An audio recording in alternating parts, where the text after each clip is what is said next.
What is your name and what office are you running for? Roger KOTCH, and I'm running for City Councillor in Ward 7. Why are you running?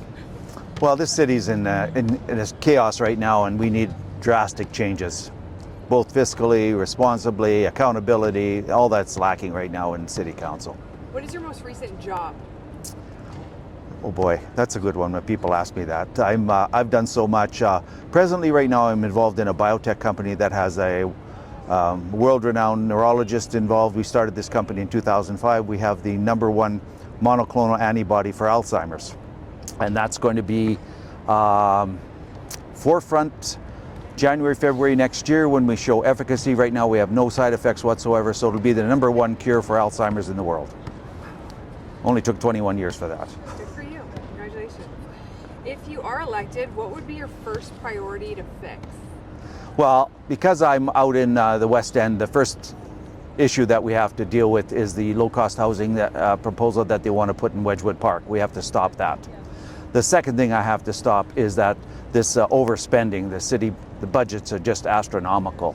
There's no accountability whatsoever for where the money's going. There's projects that just seem like they just go on and on and on. There's overspending. I want to meet with the city auditor and find out where our bleeding is and find out what areas do we still have liability to, and then I'll meet with our city solicitors and see what kind of contractual agreements we have with those people and get this all changed. It's going to be a big undertaking. How would you balance fiscal responsibility? Well, fiscal responsibility, first off, you have to take a look at what you're bringing in, and then you have to look at what you're spending. And you're not going to be, if well, at least when I grew up, you don't spend more than you have. So that's going to be #1. We have to balance the money that we have in the infrastructure projects that we have and make it accountable for the residents so we don't have to increase taxes. Construction, long timelines, frustrating Edmontonians. What would you change about how Edmonton plans and delivers these projects? Well, first off, we're contracting to several different contractors in different areas. Like Marigold has our LRT. I mean, seems like they're dragging their feet. They're not working as fast as they could be. There's timelines that aren't being met. There's got to be responsibility on that. There's got to be some penalties towards that if the infrastructure deals aren't met on time. I've got a construction background, so I know what the delays are and some of the responsibilities that the contractors have. I mean, you drive around some of these projects, you see 10 people and 1 shovel. I don't know what goes on, What's your plan to make Edmonton safer? Okay, so first off, let's take an area like the Hamptons. Right now they have a community crime watch where the police don't even want to come out. So we have to make the police a little bit more accountable, and you have to get them working with the communities. We have to have a crime watch program that the police are involved in on a steady basis. Here's a funny thing. We know, like in some areas, we know where the criminals live. And I said to some of the cops that I know, I said, you know what, why don't we just take some of our older cars we're going to discount and get rid of anyway and just park them smack in front of their house, harass the hell out of these people and get them out of the area. And he said, well, we can't do that. I said, why? Sure you can do it. And let's do it. And every time they get out of the house, you're going to stop them, harass them all the time until they get the hell out of Edmonton. Edmonton's not going to be a place for you to do your crime. And we can do that. I mean, there's several different ways we can do it. People say you can't do it, but believe me, you can do it. Where do you stand on infills, and what is the path forward?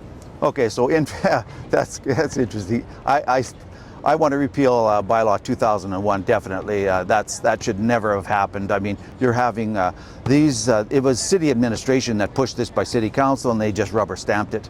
They were putting 8 plexes and no consideration for cars whatsoever. There's people, I mean, the congestion in these areas is just ridiculous. It's an area that should never have infill housing.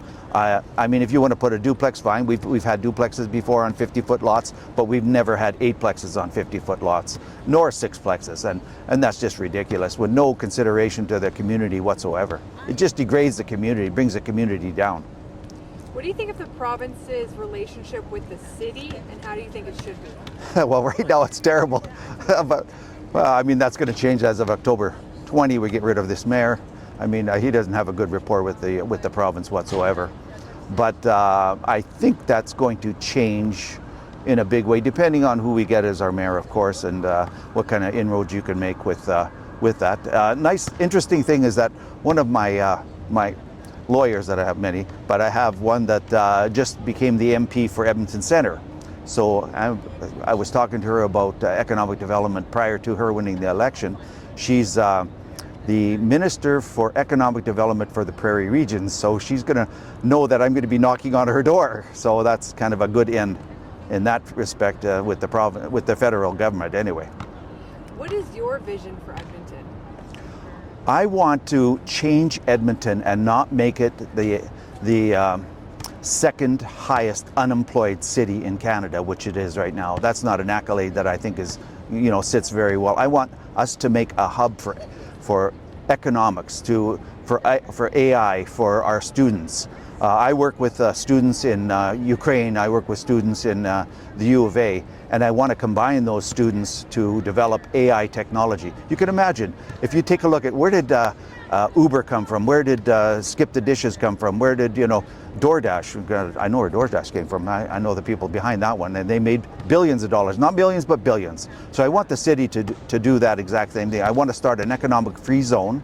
Free is the dirty word, but it's not free for the city. City's going to take an intellectual property rights into everything we do. So we're going to help advance this, commercialize it, and make money from it, and then offset it from our tax base. If you're elected, what is one thing you want people to remember you accomplished at the end of your term? It's going to be economic development, something that I've done because I'm actually I got a history of doing things that people say you can never do. So one of those, of course, is the biotech company that I'm involved in with Alzheimer's. Another one is wind generation. I brought in a rotor from the Academy of Sciences in Ukraine that is #1 rated in North America, which I'm going to get Red Deer Polytechnic to develop. So I'm going to do projects that people have never heard of before and never seen before.